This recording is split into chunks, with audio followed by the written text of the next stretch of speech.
नमस्कार, स्वागत है आपका। आप देख रहे हैं सी न्यूज भारत। मैं हूं आपके साथ इशिता। पन्ना जिले के अमानगंज तहसील के मटकी चौराहा निवासी प्रदीप सोनी और योगेश सोनी ने आरोप लगाया है कि मोहम्मद वाहिद खान, राजू खान और कल्लू खान निवासी वार्ड क्रमांक 6 अमानगंज ने सरकारी जमीन खसरा नंबर 1007 पर अवैध कब्जा कर मजार का निर्माण कर लिया है, जिसके उनके घर का मुख्य रास्ता तक बंद हो गया है। पीड़ितों का कहना है कि अतिक्रमणकारियों ने फर्जी दस्तावेज तैयार कर शासन प्रशासन को गुमराह किया। हालांकि पन्ना कलेक्टर ने 30 दिसंबर 2024 को इन दस्तावेजों को खारिज करते हुए अतिक्रमण हटाने का आदेश दिया था, लेकिन आज तक उस आदेश पर अमल नहीं हुआ। पीड़ितों का आरोप है कि तहसीलदार ने आदेश को गंभीरता से नहीं लिया और कार्रवाई नहीं की, जिससे उन्हें न्याय के लिए दर दर भटकना पड़ रहा है। इस मामले को लेकर भारतीय जन मोर्चा पार्टी के राष्ट्रीय सचिव जितेंद्र राय और जिला अध्यक्ष भूपेंद्र सिंह ने एडिशनल कलेक्टर MR धुर्वे को ज्ञापन सौंपकर अतिक्रमण हटाने की मांग की, जिस पर एडिशनल कलेक्टर ने तहसीलदार को तत्काल कार्रवाई के निर्देश दिए। जन मोर्चा का आरोप है कि अगर कलेक्टर का आदेश भी लागू नहीं हो पा रहा है तो आम जनता की शिकायतें कौन सुनेगा। पीड़ित परिवार का कहना है कि उन्होंने कई बार सीएम हेल्पलाइन में शिकायत की, लेकिन हर बार तहसीलदार द्वारा गलत जानकारी देकर प्रकरण बंद करवा दिया गया। अब देखना यह होगा कि नवागत पन्ना कलेक्टर धारा 248 के तहत जारी आदेश का पालन कर अतिक्रमण हटवाते हैं या फिर सरकारी आदेश यूं ही रद्दी की टोकरी में पड़े रहेंगे। अपर कलेक्टर महोदय को आपने ज्ञापन दिया है पन्ना अमानगंज में सरकारी ज़मीन में अतिक्रमण को लेके, क्या मामला है? मामला यह है कि प्रदीप सोनी की ज़मीन के सामने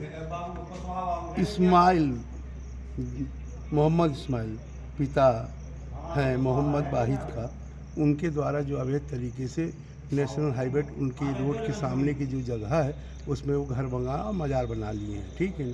साथ में उनके दोनों लड़के राजू खां, कल्लू खान ने भी तरीके से उसमें कब्जा करके मजार बनाकर काम कर रहे हैं, जो कि सरासर गलत है।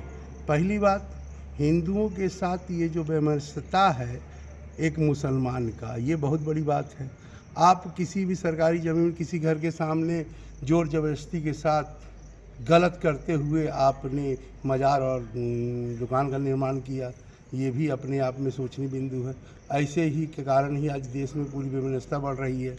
और एक कानून का जानकार होने के बाद, पुलिस डिपार्टमेंट में होने के बाद इस तरह का कृत्य घोर कानून का उल्लंघन है। इन्हें तत्काल इसको बर्खास्त कर इनको जेल भेजने का काम किया जाए और उनके सामने का मजार और दुकान को हटाया जाए। कलेक्टर साहब ने आदेश पारित किया था 30/12 को, उसमें कोई कार्रवाई नहीं हुई, क्या कर? उसमें कार्रवाई नहीं हुई थी तो ADM साहब ने आपको कहा है कि अभी उन्होंने तहसीलदार साहब को फ़ोन करके बात किया कि तत्काल इस पर कार्रवाई किया जाए और कार्रवाई करके हमको सूचित करें। कुछ फर्जी दस्तावेज भी उसमें बनाए गए थे। वही चीज़ है, कलेक्टर साहब ने स्वयं अपने आदेश में कहा था कि इसने फर्जी दस्तावेज तैयार किया। चूँकि कानून का जानकार है, उसके बाद फर्जी दस्तावेज तैयार कर रहा, जो ये घोर अपराध की श्रेणी में आता है। और इस तरह के आदमी यदि बाहर है तो ये मान लें कि कानून पानी मांग रहा है। क्यों?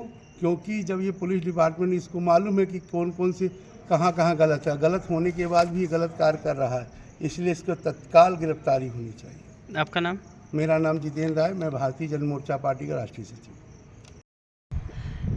पन्ना कलेक्टर ज्ञापन देने आए हैं, क्या मामला है? जी, मैं पहले तो अपनी परिचय बता दूं। मैं भूपेंद्र सिंह परिहार, भारतीय जन मोर्चा पार्टी जिला अध्यक्ष सतना। मैं आज पन्ना में आया था कलेक्टर महोदय जी से ज्ञापन सौंपने। हमारे सोनी परिवार के घर के सामने जिस प्रकार से सरकारी कर्मचारी होने के बाद अवैध तरीके से मकान बनाया गया, दरवाजे के सामने, और इसके बाद धर्म के नाम से मजार बनाया गया, जो कि ये निंदनीय है।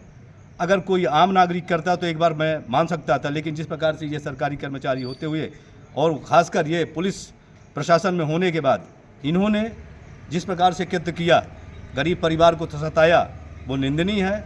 मैं माननीय कलेक्टर महोदय से, पन्ना कलेक्टर महोदय से और माननीय पन्ना SP महोदय से निवेदन करता हूं कि तत्काल से तत्काल इनके ऊपर जांच हो और अगर ये सज़ा के पात्र हैं, इनको तत्काल सज़ा दी जाए। सरकारी ज़मीन में अवैध कब्जा है? जी हाँ, मैंने सुना है कि सरकारी ज़मीन में इन्होंने कब्जा किया है, जो कि घोर निंदनीय है। जय हिंद, जय भारत माता, जय हिंदू राष्ट्र। पन्ना से सी न्यूज संवाददाता बलवीर सोनी की रिपोर्ट। सरकारी जमीन पर कब्जा और प्रशासनिक आदेश की अवहेलना एक गंभीर मामला बनता जा रहा है।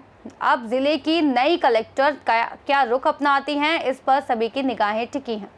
इस खास रिपोर्ट में फिलहाल इतना ही। देश और दुनिया की तमाम बड़ी जानकारियों के लिए देखते रहिए सी न्यूज भारत।